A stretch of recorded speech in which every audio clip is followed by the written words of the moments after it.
Well, now we want to introduce our speaker today, Carolyn Mccombs. Carolyn, we're so glad you're here with part of her team.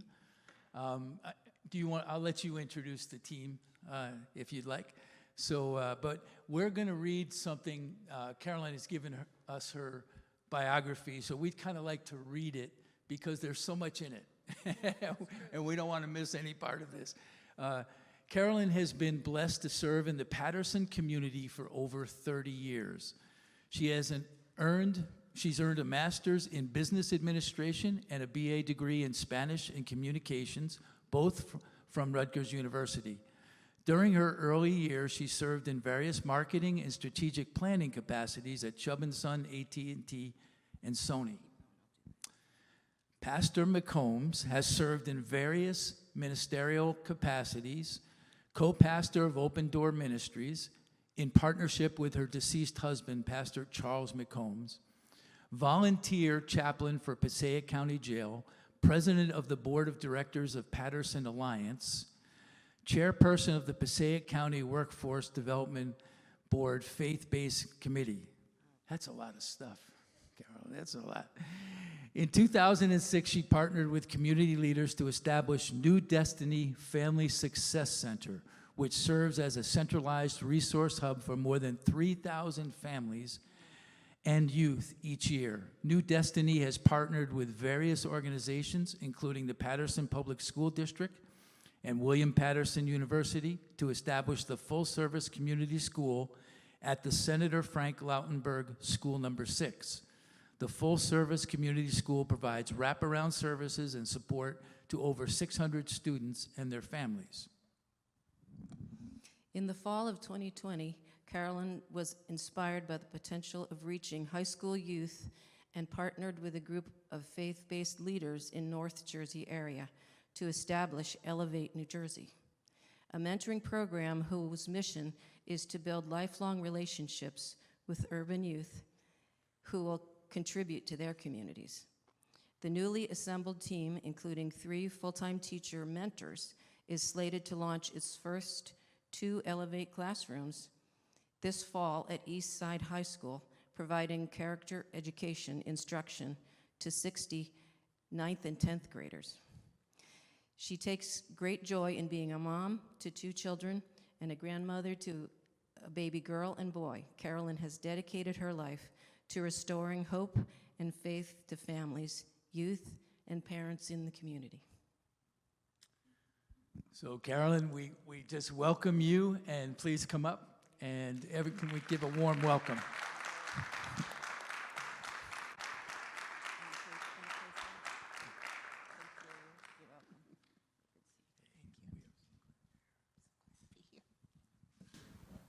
Thank you all so much for that very warm welcome. I know I must tell my age with all these years, right? But God has been so good. He's been amazing, and I stand before you like a miracle, really. God has just reinvented me so many times, and he's restored me so many times. He's healed me so many times. And, you know, constantly, I'm a little loud, so I have to moderate. But constantly I am amazed at the love of God and how he sustains us through so many journeys in our life. First, I want to just say thank you so much to Pastor Nick for allowing me the opportunity to come and share, and to my dear friends Martha and Rich for inviting me to come. And I want to also acknowledge our team, which you'll hear from one of our team members a little later, but 2 of our teacher mentors are here today, and that's Kaiser Alcantara. I'd like him to stand. And Carolina Chia. And we have a double portion blessing today because Antonella Alcantara is also here. And Antonella is employed by New Destiny Family Success Center. So we're just so excited for the gifts that God has given us. And they are all sent by the Lord. When I tell you this team was prayed into these roles, literally prayed into the roles. And I'm sure, I don't know how many of you have done urban outreach ministry, but I'll tell you, it takes a special breed to even just step into that space and say, yes, I'll do this. And so I want to thank this team for saying yes to the call. So this is what really I'm talking about today, is responding to the call. And I really want to share a little bit about my journey, because I believe that there's a story of the Lord's sustenance and the Lord's vision for what he wants to do in our community. And God will use anybody. So you may be sitting here hearing the story of where I've been and think, wow, and think, how does she have time to do all that? It's the grace of the Lord. And it's really just someone saying, yes, send me, I'll go. And I guarantee you, you don't have to have any qualifications. It's nice if you have some. But it is the Lord who qualifies, and it's the Lord who sends, and it's the Lord who establishes his work through us. And so I'm grateful to be that one. I'm a little crazy, I think, because I raised my hand. I'm like, yeah, I'll go, Lord. And he's like, yes, here you are. But I get great joy in serving the Lord. So I was born in Newark, New Jersey, right on the streets of the South Ward, tough neighborhood. I grew up fighting. Like in the neighborhood I grew up in Newark, in the South Ward, you had to fight at a very early age. And so I remember my cousins bringing me out on the streets of Jelliff Avenue one day, and I think I might have been 5 or 6 years old. This is your day to fight. I'm like, what am I doing? And they literally, just had me, engage in a fist fight with a boy. And I just said, well, what am I going to do? I have to fight. And so I did. And that's how I learned to know that I had to be willing to fight on my own behalf, because there was not always going to be someone there to fight for me. And half the time you have to be willing to stand up to the bully and say, oh, you're not taking me out today, I'm taking you out.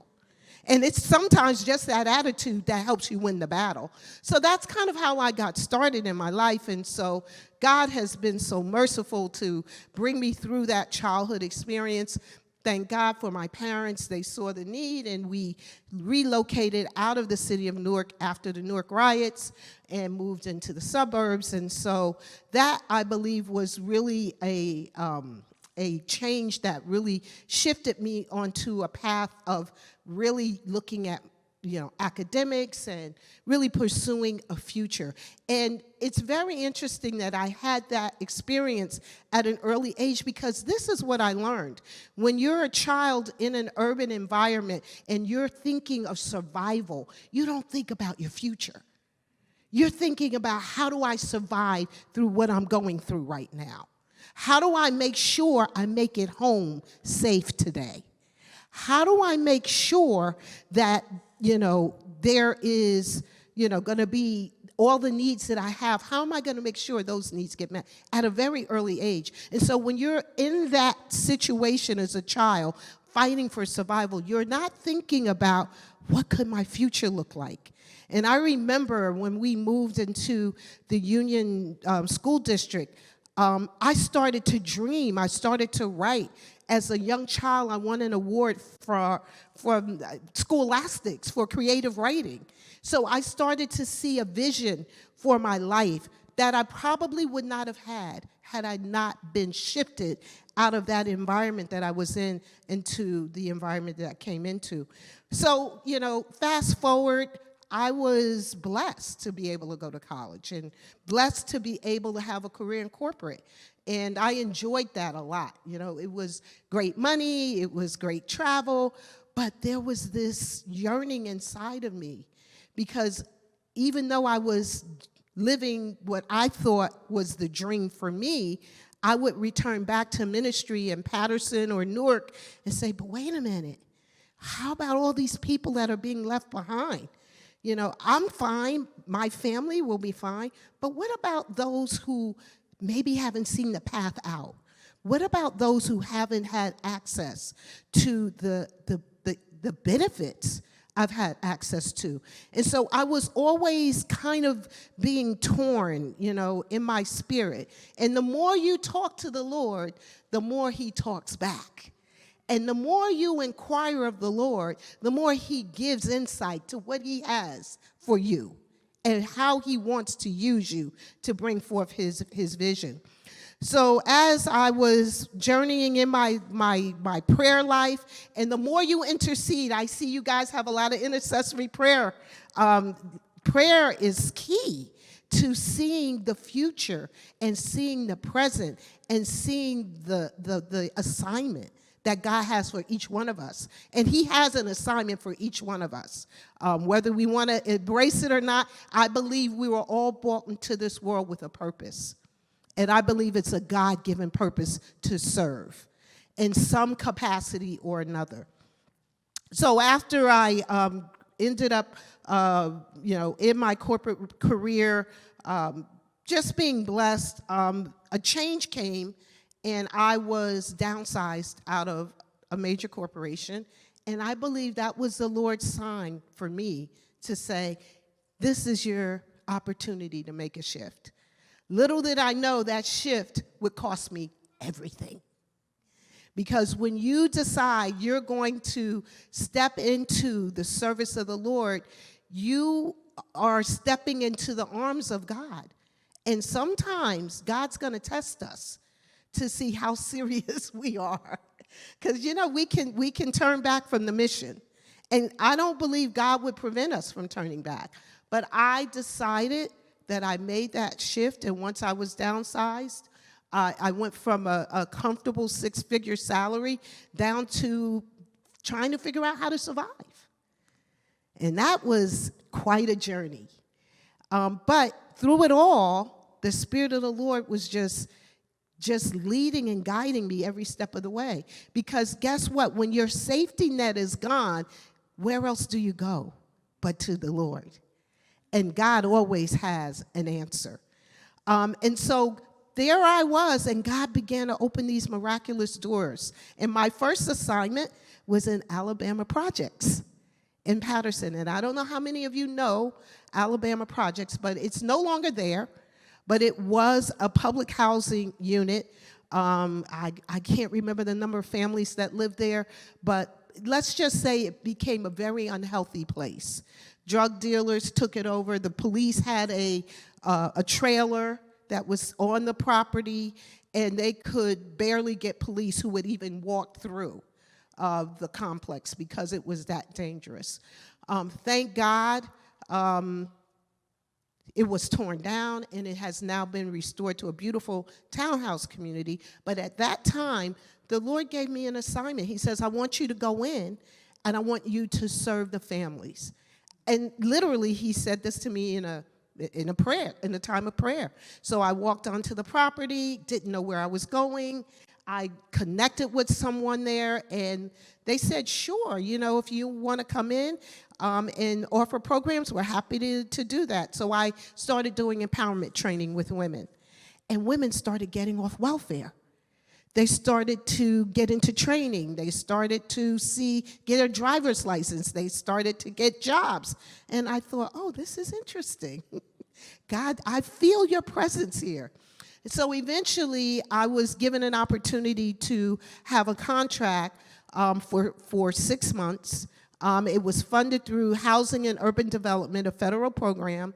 And the program was so excellent, we won an award for program excellence because so many women transformed their lives and were on a path to self-reliance. And so that, to me, was the Lord confirming, this is where I want you to go. And little did I know the battle that would be ahead. Because God has he gives us that encouragement, and then he releases us into the dream. And when we get released into the dream, we think, oh, this is going to be great. Based on what I've already experienced, I wish I could say that were the case.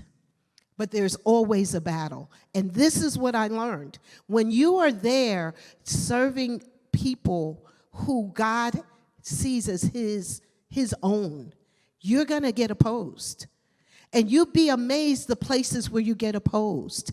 You would be amazed the people who would be used to block the good that God wants to bring into the earth. And so I learned that over and over and over again, but God. And so that was the establishment of one of the nonprofits that I founded. So as I think about the past 30 years, I saw 3 key decision points. And the one was the choice to leave the comfort of my corporate career and step out. So that was one choice. The second choice was when my husband passed away, and then I had a choice to make as to whether I would continue in ministry. And the Lord distinctly said, I don't want you to establish a church. I want you to establish a marketplace ministry. And that ministry will grow up alongside the church ministry. I said, okay, that's interesting. But I said yes to that. And then the third choice came just recently, where the Lord asked me to co-labor with other faith leaders to establish Elevate New Jersey. And to that, I said yes as well, because we're standing here today before you. And so as I was thinking about those 3 choices, the Lord showed me how there was a pattern that I could parallel with the Bible. And one of those was Nehemiah. And if you all turn with me to Nehemiah 1st chapter, verses 1 through 4, I'd like to read what it says there. It says, the words or story of Nehemiah, son of Hakkalia. Now, in the month of Chislev, in the 20th year of the Persian king, as I was in the castle of Shushan, Hanani, one of my kinsmen, came with certain men from Judah, and I asked them about the surviving Jews who had escaped exile about Jerusalem. And they said to me, the remnant there in the province who escaped exile are in great trouble and reproach. The wall of Jerusalem is broken down, and its fortified gates are destroyed by fire. When I heard this, I sat down and wept and mourned for days, and fasted and prayed constantly before the God of heaven. Then down to the 11th verse, it says, O Lord, let your ear be attentive to the prayer of your servant and the prayer of your servants, who delight to revere and fear your name. And prosper, I pray you, your servant this day, and grant him mercy in the sight of this man, for I was the cupbearer of the king. And you all recall the story that he was a cupbearer of the king, and the day that he's speaking of, he went before he was doing his role as cupbearer, and the king noticed that he was in a sad way. And the king said, what's happening? Are you okay? And Nehemiah said, no, I'm not. My country is falling apart. The walls are falling down. And I desired to go and to do something. And as you all know, the king blessed him to go, gave him provision on the way, and he made his journey. And he, as you know, was able to rebuild the wall. And so when I thought about that story of Jeremiah, I felt like that has been so much my journey. I remember growing up, as a child and witnessing loss among my family members, witnessing struggles, and I would cry out to the Lord and say, but why, Lord?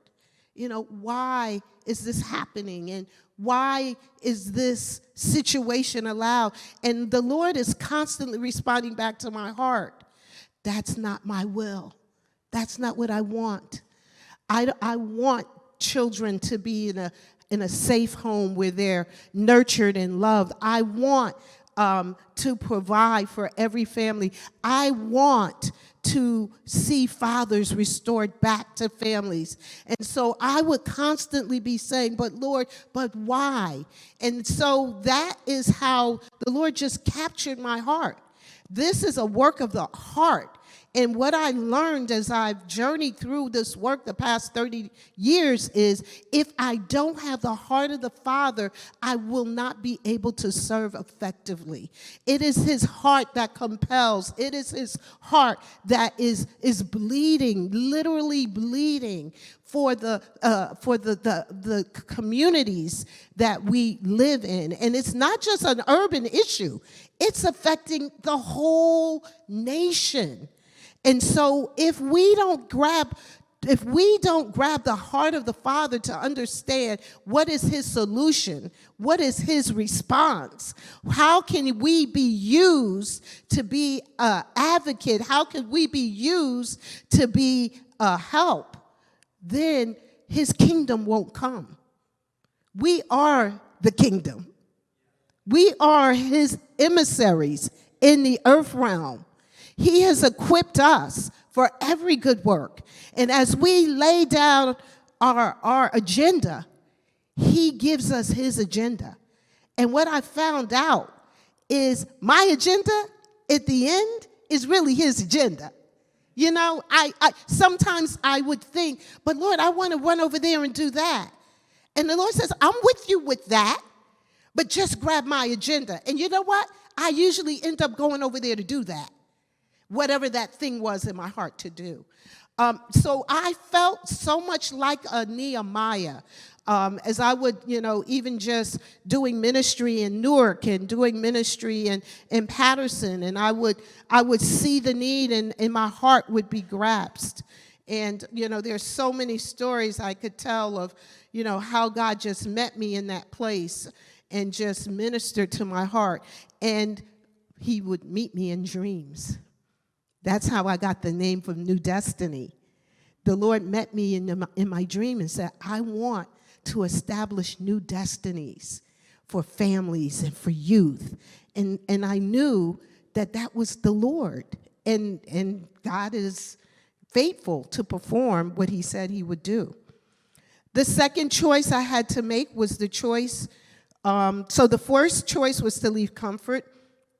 And the second choice was to continue to pursue ministry after my husband's death. And I distinctly remember him taking me into Isaiah 54.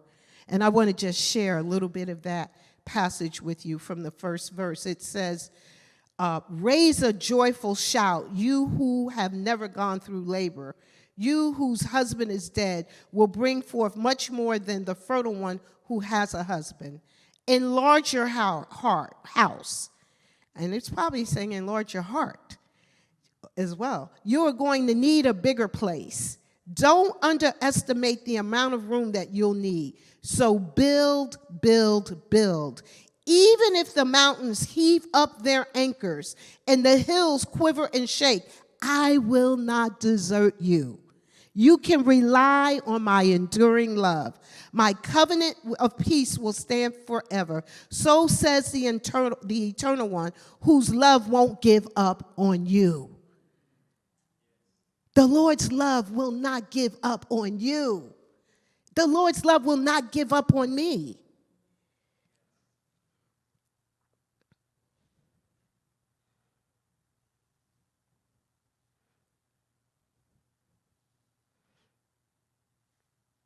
And then it said, then there is where I really just felt the love of God as my partner.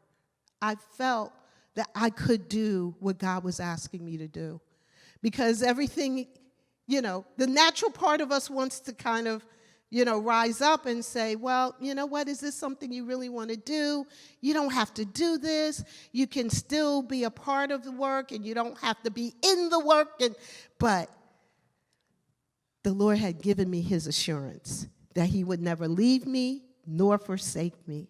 He would be with me, and I can guarantee you he never left. I remember when we first opened the New Destiny Family Success Center, and a team of intercessors came. In fact, a couple of them came from West Milford, and came into the space that we were opening up, and they began to just pray and just seek the Lord for our success.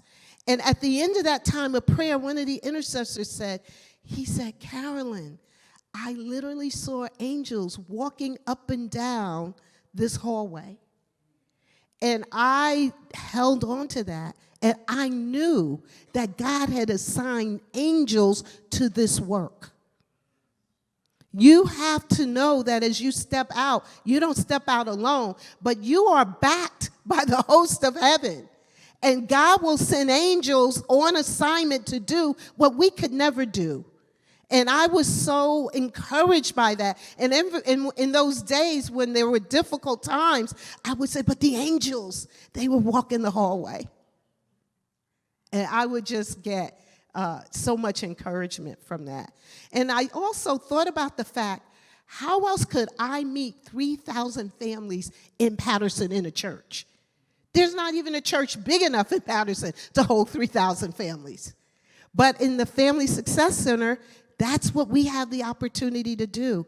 And during the whole COVID outbreak, our team met families out in the street, delivering diapers to moms, delivering milk to babies, delivering months of worth of food to the seniors. Even though we couldn't meet them in a formal enclosed space, we could go to them. And I thought, wow, what a privilege. What a privilege to be able to be in that place where people are experiencing the need, and they're in isolation. And a knock comes on the door, and it's a member of our team delivering a month worth of food to a senior. Or to moms. We have an outreach we do to pregnant moms, and some of them were pregnant. They could not leave the house. Others had just delivered a baby, could not leave the house. And they needed formula, they needed diapers, they needed food. And our team was able to facilitate that at the point of need. And so I just say, thank you, Lord, that we could be your hands, we could be your feet, we could be that hope.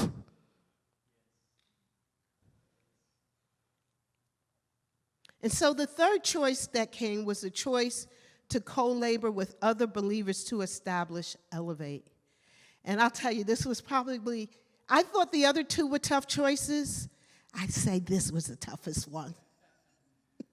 And it was because it was daunting. If you think about the vision of establishing a work in a high school in New Jersey. I mean, come on, somebody help me. I mean, come on, please, somebody. When you really think about that, you think, do I really, I want to go into a high school? But I had the opportunity to see this model when I visited Colorado, and they told a story of how they have 90% graduation rates for all of the students that participate in their program. And I said, oh, that's interesting. And then I heard that they have a curriculum where they literally go in the classroom and they teach character ed to students based on the 40 developmental assets, which were developed by the Search Institute. And for those of you who don't know, the 40 developmental assets are these key things that if you provide in the life of a young person, their odds of being successful and flourishing go up dramatically. And so I thought, wow, who else is doing that? I don't know of anybody doing that. And then I heard about, and this was probably one of the most impactful stories I heard. And it was a story about a young man who participated in the Elevate program, and he had gone through the character ed training. And one of the things that happens in the model is when the high school students get trained in the character ed, they get to go to the elementary school and teach character ed to the young people, 3rd grade through 8th grade. And I thought, oh, that is awesome. I love that. Because now you've got high school students modeling, good character to younger students. That's how you begin to turn the tide of what's happening in the community. So long story short, this young man had gone through the character ed training, and he was one of the teachers in the elementary program. And this happened up in the Lowell, Massachusetts area. And so I think he was working with 3rd graders at that time, and he completed some of the training. It happens that one night he's in a some kind of convenience store with some friends, and they decided they wanted to rob the convenience store.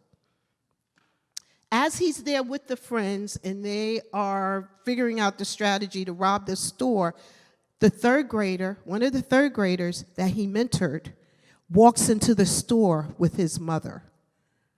And he looks at him. He's like, "Mommy, that's my teacher. That's the one I told you about."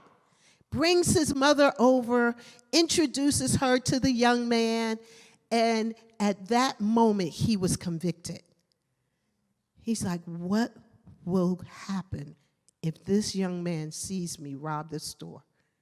And he ran out of the store.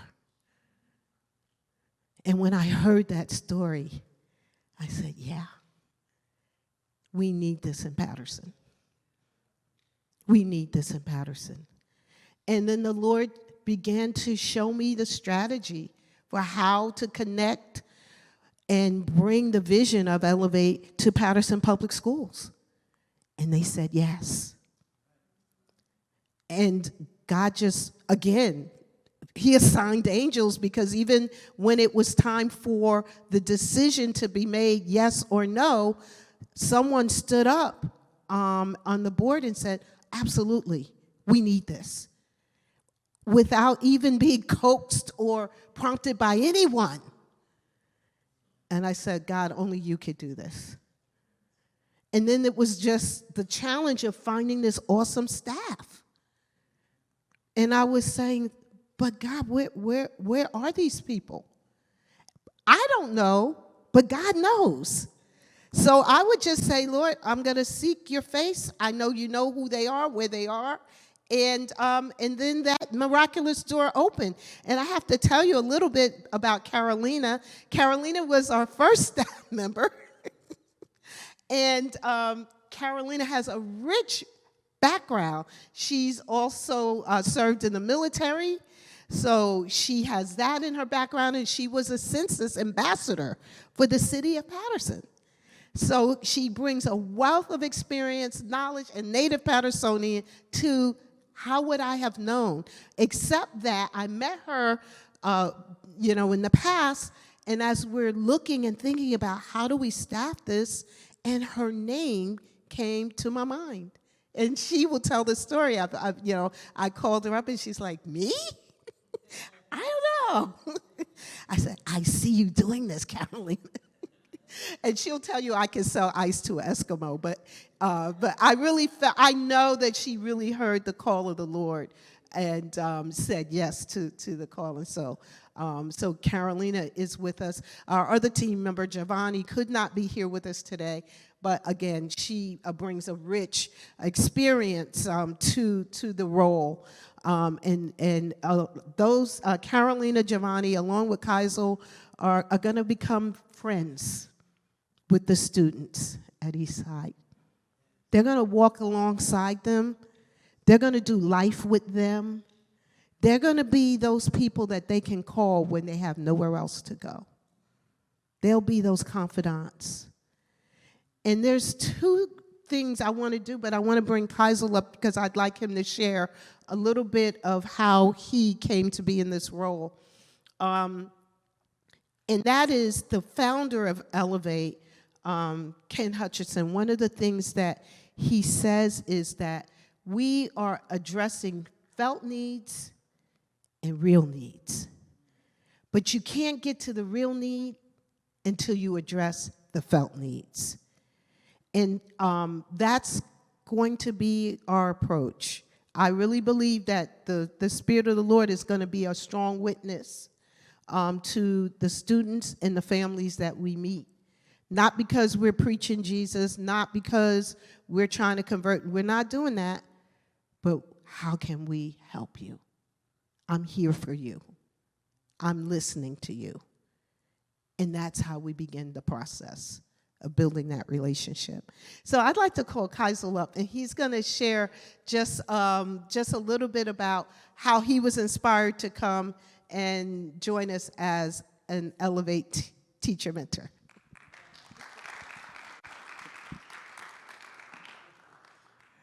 God bless you all.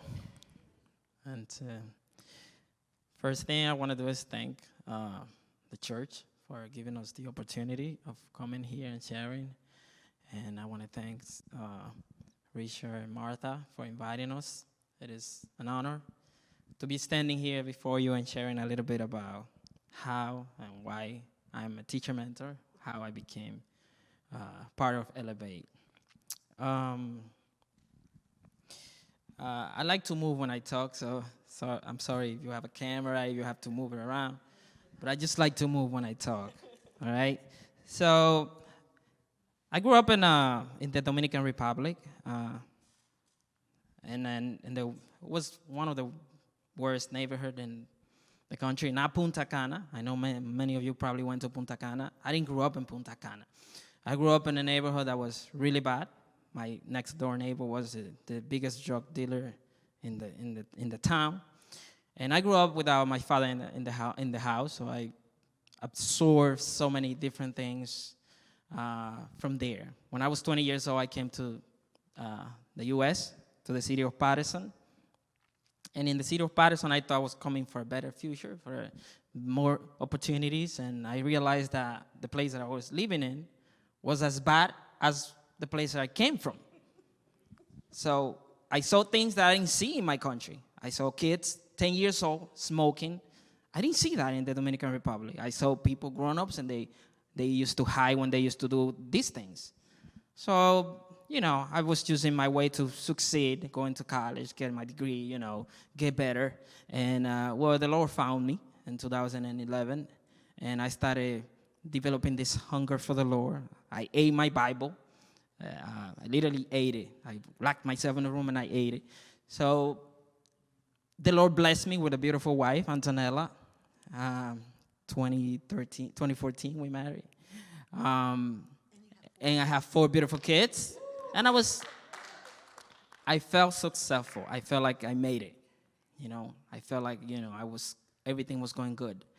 But this hunger within me, seeing my city, seeing my community so broken, I couldn't enjoy myself.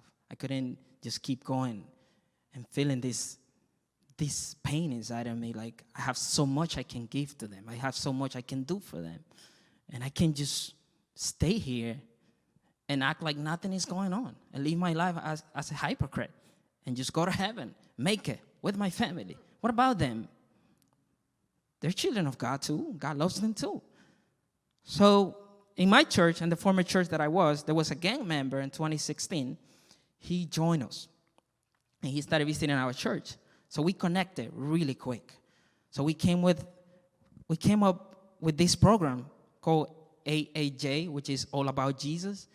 And we developed this program, and we presented it to the pastor. And we said, Pastor, we are hungry. We need to help these kids. And we have a former Gantt member, that he can connect with them. He can bring them in. So the pastor said, yeah, go ahead. There's a hole. There's the hole that's empty. You can use it. So we used the hole to bring them play basketball, and everything was good. So the first night we brought about 15 kids. Everything went well, but there was a problem. They smelled like weed. They smelled like marijuana. And the pastor didn't like that. I didn't like the smell either. So the pastor said, this is not going through. They can't come like that. This needs to stop. And I said, well, Pastor, they don't know us. They don't know us. Well, they got to come to church on Sunday. I said, on Sunday, they're going to come to church 1 hour. They're going to hear the gospel. And then they're going to go back to their community, to their fellowship, to the people that they have a relationship with. Those are the people that they trust. So we need to let them in, give them time, get to know us, and they can see that we care. Once they see that we care, they're going to do things for us. Once they see that we really love them, they're going to start changing. So the pastor said, no, we're closing this down. So he shut down the program. My friend Luis, that was the gang, he was the leadership of the gang. He got discouraged. He left the church. About 2 years later, I just got discouraged, and I said, I'm not doing nothing. So I left the church. I went to another church. I sat in the back, and I was like, I'm just sitting here, and I'm just focusing on my life and my software engineering degree. I was just focusing on that, and then they made me the leader of the men's ministry. And I'm like, Lord, I want to work with the youth. I don't want to work with the men. I don't understand. I want you. You know my heart. I have so much to give to these young kids. And that was my prayer. So Elevate is an answer prayer for me. I think about 2 years later, my wife got a job, a new destiny, with Carolyn. I said, good, And then Elevate came in, and my wife was like, there's a job. Carolyn is looking desperately for a man. And she's saying it's a man that has to have a relationship with God. And I'm like, what type of job is that? So she's like, yeah, she's looking. I'm not interested. And she's like, she didn't say nothing. And then, I think a day passed by, and she's like, how about the job? Did you think about it? I'm like, send me the link. Send me something so I can see. So when I saw the link and I saw what Elevate was about, I didn't read much, but I saw these kids together. I saw these people together, and I felt like, there's something interested about this. And I said, let me talk to her. Give me a call, and we spoke, and then she told me what it was about, and that was like, oh my God, this is the Lord. This is an answer prayer. So this is what I need to be. In my career, in my way to the Lord, I did some jail ministry. I went to the jail, tried to build relationship with the inmates. Many of them accept the Lord, but I couldn't have a relationship with them because they kept shifting. So I saw faces. 3 months later, I saw those faces again. So it was so many different people. So I realized I was working with the leftover. And I was thinking, wow, Elevate. We are not dealing with the leftover. We're stepping in for the next generation. So much we pray, Lord, raise up a new generation. How is he going to raise the new generation if we don't step in? This generation are forming in the school. That's where they getting this character. That's when they're realizing, oh, this is who I am. And that's where we're stepping in. So I realized, oh my God, this is what the Lord is taking me. Elevate these kids in this high school. So we still haven't started. We're going to launch in September. And we ask you for your prayer. We ask you for your support. And it feels so good to not be fighting alone. No one gets there alone. You didn't get there alone. Whatever you are, whatever you accomplish, you didn't make it alone. Amen. So they are not going to make it alone because we're going to step in and we count on your support. And thank you so much. Thank you for having us. Thank you, guys. Thank you, Kaiser. Wow. I'm totally amazed at how God puts the pieces together. And he knows what's missing, and he knows who to fill that missing piece. And I want to just close by saying that the thing that really spoke to me from the word about the need for Elevate was John 10:10. And that is, a thief has only one thing in mind. He wants to steal, kill, and destroy. But Jesus said, but I have come to give you everything in abundance, more than you expect, life in its fullness until you overflow.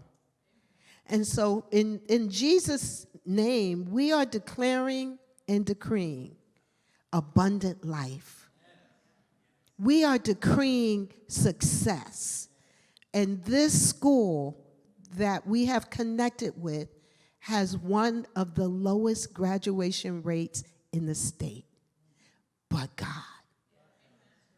And to look at it in the natural, it looks impossible. But what is impossible with us is possible with God. And so we're trusting and we're saying, Lord, not my will, but your will be done, your kingdom come. We are there to be a light in the midst of a dark place. And as you all know, these students haven't been to the school door since March of 2020. And we're going to meet them there in September of 2021. We need your prayers. And if you got any great ideas, oh, by the way, there's 4 aspects to the program. There's the character ed that takes place during the school day, but there's mentorship that takes place one-on-one throughout the school year. But there's adventure, so we want to get them out of Patterson and take them whitewater rafting, take them, rock climbing, take them, to museums, take them out so they can see the future. And then the last piece is college and career. So we are always going to be looking for speakers to come in and talk about their careers, what you've been doing, how did you get there, who was the person that inspired you in your life, who was that mentor that spoke into your life that inspired you to move forward. These are the stories we want to begin to plant as seeds in the lives of these youth.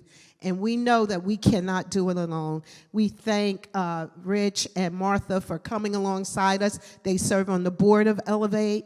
And, we're always looking for new board members as well. So you might have a vision to be a part of this.